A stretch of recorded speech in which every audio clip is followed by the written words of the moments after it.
morning students. Beta, this is your 15th lecture. Okay, and in our previous lecture we have discussed about lysosomes, vacuoles. Okay, before that we discussed about your Golgi apparatus, endoplasmic reticulum. Understand? So overall we have completed endomembrane system. ठीक है, और endomembrane system में मैंने बताया था कि vacuole होते हैं, वैक्यूल के साथ साथ लाइसोसोम्स होते हैं, लाइसोसोम्स के साथ साथ जो है एंडोप्लाज्मिक रेटिकुलम और गोल्जी एप्परेटस, ये सब चीज़ें हम कर चुके हैं। आज जो हमने करना है बेटा पेपर पॉइंट ऑफ व्यू से बहुत ज़्यादा इंपॉर्टेंट है, चाहे आपके होम एग्जाम्स हो चाहे आपके कॉम्पिटिटिव एग्जाम्स हो, दोनों ही बहुत ज़्यादा इंपॉर्टेंट है। आगे बात समझ में, ठीक है। तो देखो इम्पॉर्टेंट चीज़ क्या है यहाँ पे, आज जो हम पढ़ेंगे हम ऐसा सेल ऑर्गेनल पढ़ेंगे जो जेनेटिक्स पॉइंट ऑफ व्यू से भी बहुत इंपॉर्टेंस रखता है। ठीक है, today we are going to study mitochondria. ठीक है, कौन सा सेल ऑर्गेनल पढ़ रहे हैं? Mitochondria. Now let me know किस टाइप की जो है मेम्ब्रेन है, इसमें सिंगल यूनिट मेम्ब्रेन होती है या फिर डबल यूनिट मेम्ब्रेन होती है, बताओ मुझे। ठीक है, तो देखो ऑब्वियसली हमने पढ़ा था कि क्या होता है यहाँ पे double membrane bound cell organelle.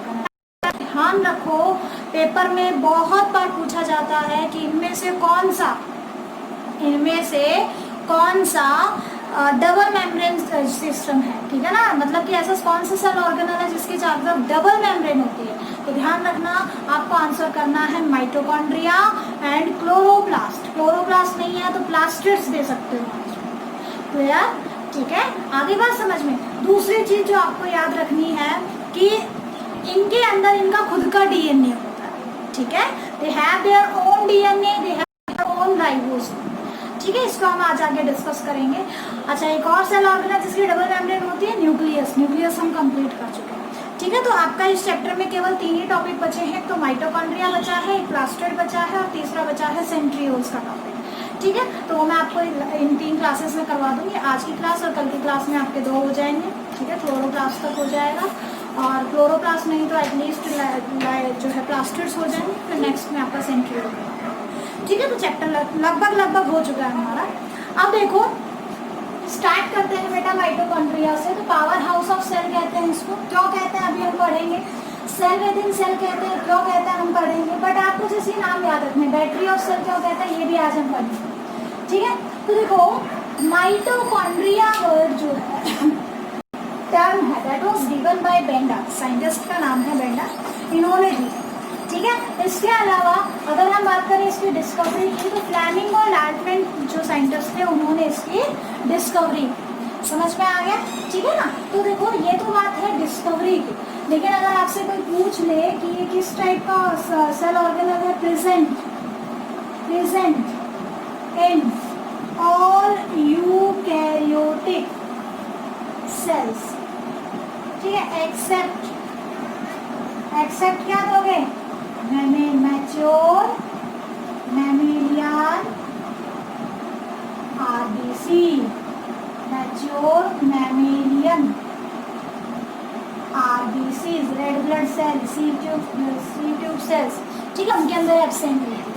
ठीक है, इसके साथ साथ बेटा अगर आपसे बात करें जो है और कहाँ पे एब्सेंट होती है, अगर हम बात करें एब्सेंट इन प्रोकैरियोट्स, क्या है पी के इसका मतलब प्रोकैरियोट्स। ठीक है, प्रोकैरियोट्स में एब्सेंट होती है। तो एक बार इसका स्क्रीनशॉट ले लो ताकि आगे हम स्ट्रक्चर की बात कर सकें। ठीक है ना, तो देखो बेटा माइटोकॉन्ड्रिया की जहाँ तक बात है, mitochondria double membrane bound system होता है। ठीक है, outer mitochondrial membrane, inner mitochondrial membrane. आगे बात समझ में। तो पहले मैं आपको इसका जो है स्ट्रक्चर करवा देती हूँ, लेकिन स्ट्रक्चर करवाने से पहले एक चीज आपको जो ध्यान में रखना है वो क्या रखना है, mitochondria is known as semi autonomous cell organelle. Semi autonomous cell organelle. ठीक है, ऐसा क्यों? ऐसा इसलिए बेटा क्योंकि देखो माइटोकॉन्ड्रिया वो सेल ऑर्गेनल है जिसमें न्यूक्लियस की तरह डीएनए होता है, इसके पास खुद का डीएनए होता है। लेकिन ध्यान रखना जो डीएनए किसमें था, न्यूक्लियस में था, वो ऐसे लीनियर था, ऐसे लंबा होता है। लेकिन माइटोकॉन्ड्रिया में जो डीएनए है वो प्रोकैरियोट्स के डीएनए की तरह गोल होता है, सर्कुलर है, होता डबल स्ट्रैंडेड है, 2 ही स्ट्रैंड होते हैं इसके भी, लेकिन गोल होता है। ठीक है, इसके साथ साथ यहाँ जो राइबोसोम होते हैं वो भी प्रोकैरियोट्स की तरह 70S होते हैं। ठीक है, तो एक तरीके से देखने में क्या लग रहा है कि ये प्रोकैरियोटिक सेल है जो यूकैरियोटिक सेल के अंदर घुसा हुआ है। ठीक है ना, मतलब कि सेल विद इन सेल हो गया, तभी तो कहते हैं कि जो है सेल विद इन सेल है। तो देखो बेटा सेमी ऑटोनोमियस सेल ऑर्गेनल क्यों कहते हैं, खुद का डीएनए और राइबोसोम्स होने की वजह से अपने कुछ फंक्शन ये खुद कंट्रोल कर लेते हैं, क्योंकि जहाँ डीएनए होगा वो तो कंट्रोल करने का काम करेगा, है ना। तो खुद का डीएनए और खुद का राइबोसोम होने की वजह से ये अपने कुछ काम खुद कर सकते हैं, लेकिन कुछ काम के लिए, कुछ अदर फंक्शंस के लिए they have to depend upon nucleus, उनको न्यूक्लियर डीएनए पे डिपेंड करना पड़ता है। मतलब आधा काम ये खुद कर रहे हैं अपना, हाफ सेल्फ रेगुलेटेड है और half they are dependent upon nuclear DNA. आगे बात समझ में। तो सेमी का मतलब हो गया हाफ, ऑटो का मतलब ऑटोनोमियस का मतलब सेल्फ डिपेंडेंट, तो हाफ सेल्फ डिपेंडेंट है। ठीक है, तो they are known as semi autonomous cell organelle because they have their own DNA, और वो भी कैसा है, सर्कुलर होगा, डबल स्ट्रैंडेड होगा। They have their own DNA along with 70S ribosomes. ठीक है, they can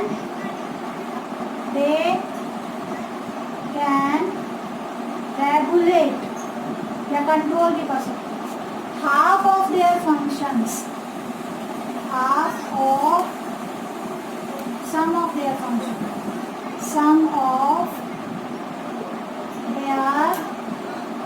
functions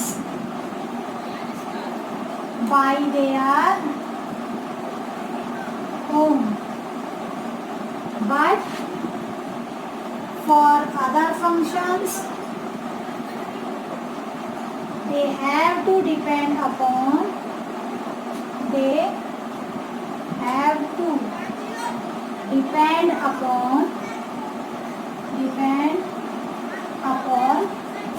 nuclear DNA.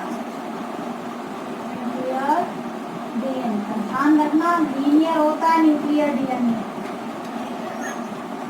ठीक है, आगे बात समझ में, इसीलिए इसको क्या बोलते हैं, सेमी ऑटोनोमियस सेल ऑर्गेनल। आगे चल के हम पढ़ेंगे प्लास्टिड में भी यही चीज है, सेम वहाँ पे भी खुद का डीएनए, खुद के राइबोसोम्स होते हैं।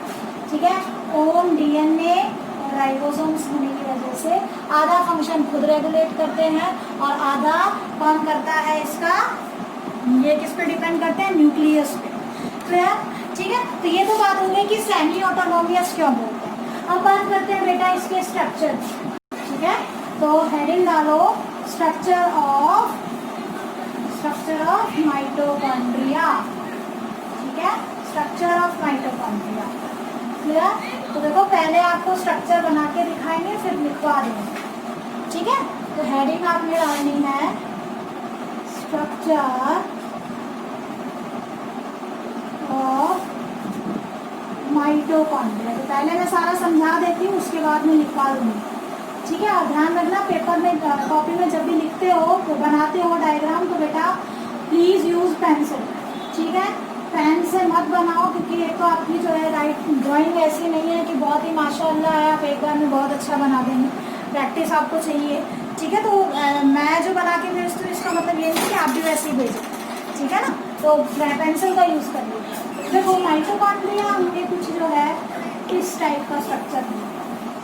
ठीक है, ये कुछ इस टाइप का स्ट्रक्चर है, ऐसे कर। अब यहाँ पे क्या है बेटा कि माइटोकॉन्ड्रिया के अंदर बेसिकली अब ऐसे देखेंगे तो हमें बाहर से तो कुछ दिख ही नहीं रहा है, तो हमने क्या किया, इसको बीच में से ऐसे काट दिया और इसके अंदर का पोर्शन भी देखा, ठीक है। तो इसको थोड़ा बड़ा करके बना रहे हैं, ये बन गया माइटोकॉन्ड्रिया, ठीक है, ये बन गया माइटोकॉन्ड्रिया।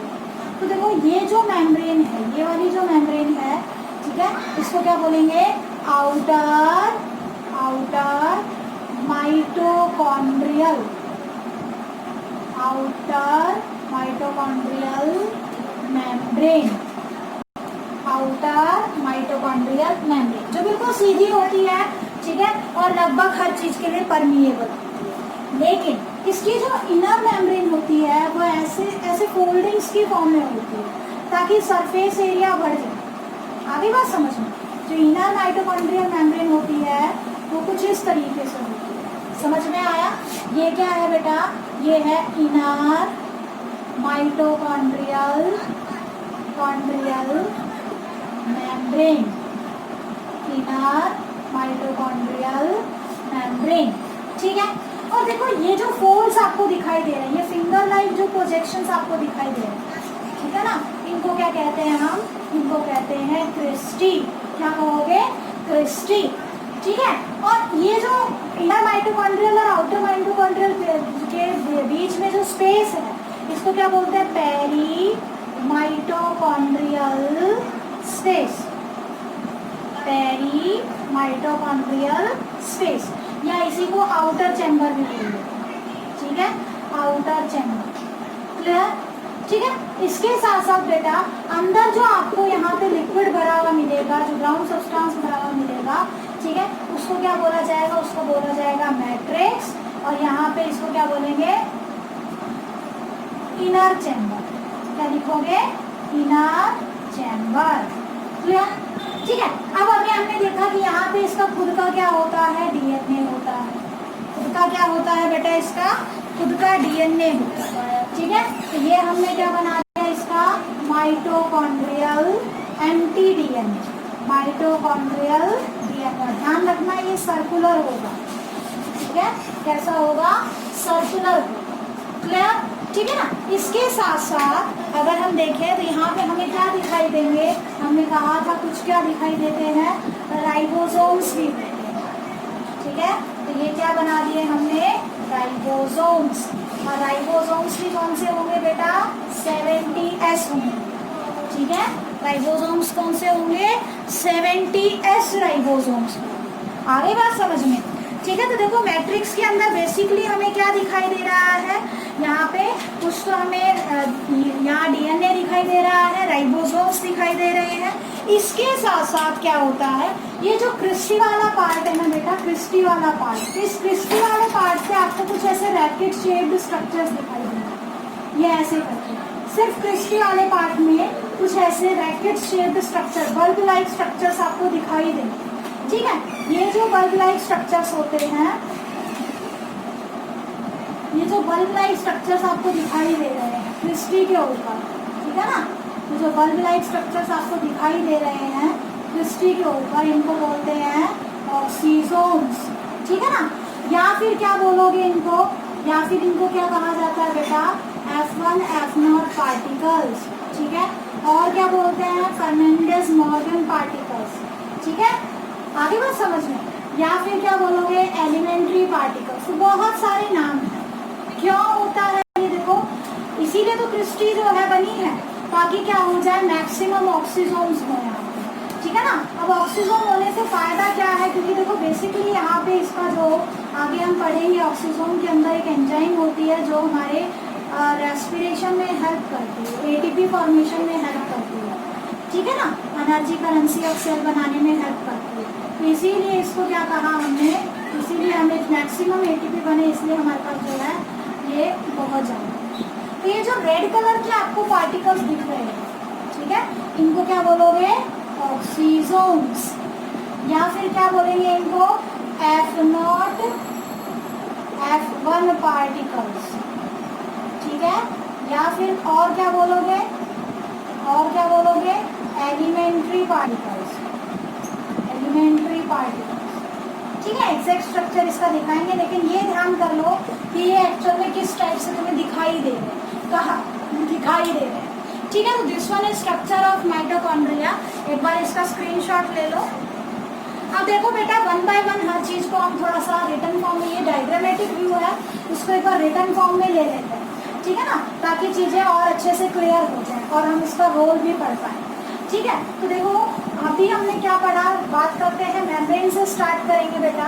ठीक है, मेम्ब्रेन से कैसे, मेम्ब्रेन कैसी थी, डबल मेम्ब्रेन बाउंड स्ट्रक्चर था। ठीक है ना, मेम्ब्रेन से जब स्टार्ट करेंगे तो कैसा स्ट्रक्चर है, डबल मेम्ब्रेन बाउंड स्ट्रक्चर होता है। और डबल मेम्ब्रेन में भी हमने देखा आउटर मेम्ब्रेन और इनर मेम्ब्रेन। ठीक है ना, तो देखो यहाँ पे स्ट्रक्चर को डिस्क्राइब करते हैं। माइटोकॉन्ड्रिया इज बाउंडेड बाय, मैं एक बार लिख देती हूँ, माइटोकॉन्ड्रिया इज बाउंडेड बाय। तो राइट डाउन बेटा, स्ट्रक्चर में देखो mitochondria is bounded by double membrane. ठीक है, आउटर मेम्ब्रेन कहा था, आउटर माइटोकॉन्ड्रियल मेम्ब्रेन जो मैंने बताया था कंप्लीटली परमिएबल होती है, एंड इनर माइटोकॉन्ड्रियल मेम्ब्रेन जिसको हमने कहा था कि वो कैसी होती है, सेमी परमिएबल होती है। ठीक है, फिर हमने देखा था कि both membranes are separated by peri mitochondrial space. ठीक है, जिसको आउटर चैम्बर भी कहा था। फिर हमने देखा कि इनर माइटोकॉन्ड्रियल मेम्ब्रेन के अंदर हैव सम इनफोल्डिंग्स, है ना, और उन इनफोल्डिंग्स को क्या नाम दिया था हमने, क्रिस्टी नाम दिया था। ठीक है, नेक्स्ट हमने क्या देखा कि जो क्रिस्टी है, क्रिस्टी की इनर साइड पे कुछ क्या थे, बल्ब लाइक स्ट्रक्चर्स थे, बल्ब लाइक या रैकेट शेप पार्टिकल्स थे, जिनको क्या नाम दिया था, ऑक्सीजोम, या फिर F0 F1 पार्टिकल्स बोल सकते हो या एलिमेंट्री पार्टिकल्स बोल सकते हो। ठीक है, जिनका ये वाला रीजन हेड रीजन कहलाएगा, ये वाला बीच वाला रीजन स्टॉक रीजन कहलाएगा, और जो नीचे जो है दैट इज बेस रीजन। ठीक है, ये जो बेस रीजन होता है, F0 पार्टिकल होता है, remain embedded in inner mitochondrial membrane. ये ध्यान रखना बेटा, एमसीक्यू में आते हैं ये क्वेश्चन कॉम्पिटिटिव एग्जाम्स में। ठीक है, कि कौन सा पार्ट कहाँ होता है, इसको याद करने का तरीका है, जहाँ तुम्हें गोल दिखाई दे रहा है वो हेड रीजन है, तो गोल के पास गोल नहीं आएगा, गोल के पास डंडा आएगा, हेड में डंडा सिर में मारना है। ठीक है, डंडा सिर में मारना है, तो ये डंडा यानी कि F1 हमेशा सिर को बोलते हैं, ऊपर वाले हिस्से को बोलते हैं। ठीक है, इसमें हेड और स्टॉक दोनों आ जाता है। बेस में क्या आएगा आपका, F0 पार्ट आएगा। क्लियर। ऑक्सीजोम में क्या होता है बेटा, ये जो F1 पार्ट का जो हेड रीजन होता है, यहाँ क्या होता है, एक बार इसका स्क्रीनशॉट ले लो। ये जो F1 पार्ट होता है, इसके अंदर क्या मिलेगा आपको, इसका जो हेड रीजन है, यहाँ पे एक एंजाइम होती है ATP सिंथेटेज। ठीक है, एंजाइम क्या होती है, ATP सिंथेटेज, जो क्या करती है बेटा, ऑक्सीडेटिव फॉस्फोराइलेशन का प्रोसेस परफॉर्म करती है। मतलब ये ATP की फॉर्मेशन करती है। ठीक है ना, ऑक्सीजन का यूज करके ATP की फॉर्मेशन करती है, और इस प्रोसेस को हम ऑक्सीडेटिव फॉस्फोराइलेशन कहते हैं। तो देखो लिख लो इसको, ये इम्पॉर्टेंट है, कई बार कॉम्पिटिटिव एग्जाम्स में आ जाता है। Head region of oxysome have an enzyme. Enzyme बस यू मान लो एक ऐसी चीज जो कोई प्रोसेस करवा रही है। ठीक है ना, हैव एन एंजाइम को केमिकल रिएक्शन करवा रही है, नोन एज ATP सिंथेटेज। ठीक है, which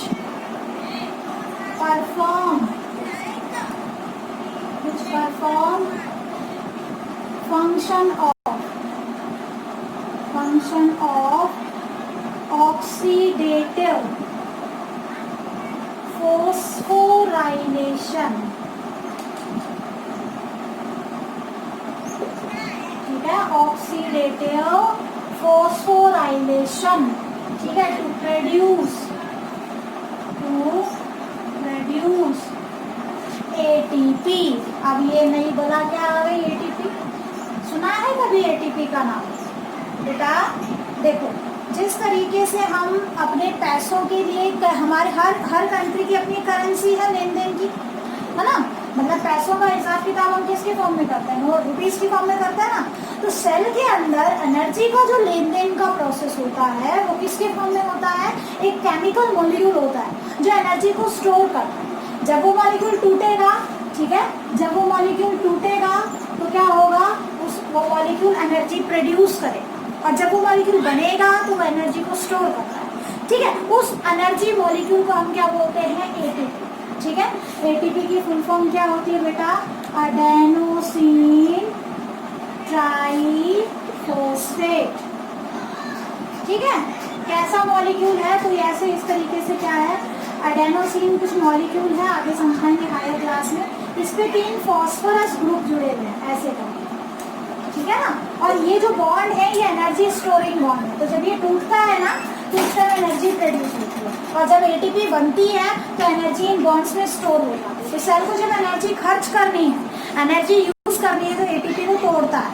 लेकिन जब सेल के पास एनर्जी सेल को बना के स्टोर करनी है तो वो क्या बनाएगा, एटीपी बना के स्टोर कर लेगा। तो ये एटीपी बनाने का काम किसका है, ये एटीपी बनाने का काम क्या है, माइटोकॉन्ड्रिया का। और कौन से प्रोसेस से बनाता है, ऑक्सीडेटिव फॉस्फोराइलेशन। क्या मतलब है ऑक्सीडेटिव, मतलब ये ऑक्सीजन का यूज करता है, ठीक है, ऑक्सीजन का यूज होगा। और फॉस्फोराइलेशन का मतलब फॉस्फेट ग्रुप ऐड करना, हायर क्लास में पढ़ेंगे। फिलहाल के लिए बस ये मान लो, आपसे कोई पूछ लेना कि ऑक्सीडेटिव फॉस्फोराइलेशन कहाँ होता है, तो आप सीधा आंसर क्या दोगे, माइटोकॉन्ड्रिया के, ठीक है। आगे बात समझ में, तो इस तरीके से आपने ध्यान रखना है। और ये क्या है, ये इसको ध्यान रख लेना, this is energy currency of cell, energy currency of cell. एक बार स्क्रीनशॉट ले लो बेटा, ठीक है। अब बात करते हैं, देखो ये तो बात हुई मेम्ब्रेन की।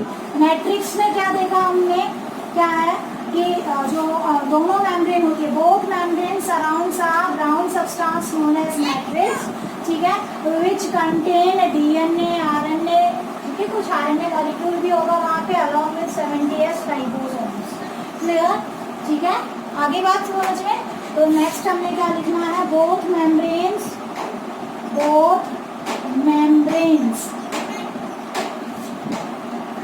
surrounds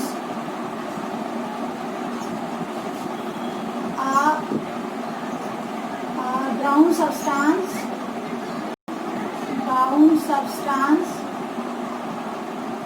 known as मैट्रिक्स, ठीक है। मैट्रिक्स में क्या होता है, इन matrix various enzymes are present, ठीक है, along with DNA, RNA and ribosomes, clear, ठीक है। अब आपसे कोई बात करे कि इसका फंक्शन क्या है, फंक्शन ऑफ माइटोकॉन्ड्रिया या फंक्शंस ऑफ माइटोकॉन्ड्रिया, ठीक है। तो फंक्शंस क्या है बेटा, देखो mitochondria is site of aerobic respiration, ठीक है। एरोबिक रेस्पिरेशन जो कंप्लीट होती है वो कहाँ होती है, माइटोकॉन्ड्रिया में, एनारोबिक में नहीं। और जब एरोबिक रेस्पिरेशन होती है, आपने सभी ने पढ़ा है छोटी क्लास में कि रेस्पिरेशन के टाइम पे क्या प्रोड्यूस होती है, एनर्जी प्रोड्यूस होती है, ठीक है। और वो एनर्जी किस फॉर्म में बनती है, एटीपी की फॉर्म में, बाय द प्रोसेस ऑफ जो है क्या कहोगे आप, ऑक्सीडेटिव फॉस्फोराइलेशन, ठीक है। पहला फंक्शन हो गया। Second function, mitochondria is known as power house of cell,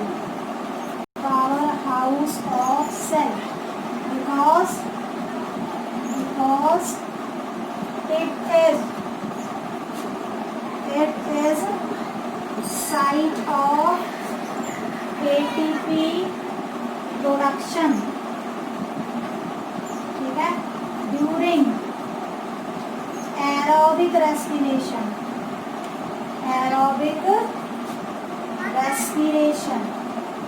by the process of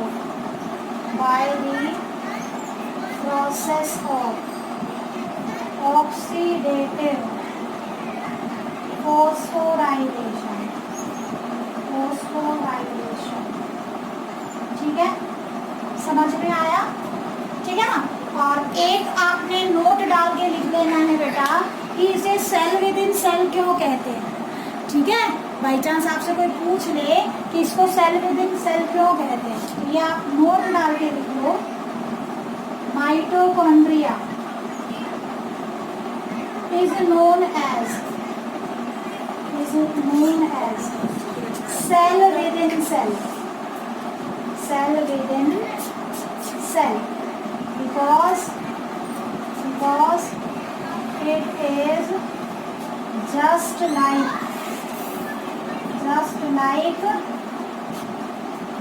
prokaryotic cell। ठीक है, prokaryotic cell having its own DNA and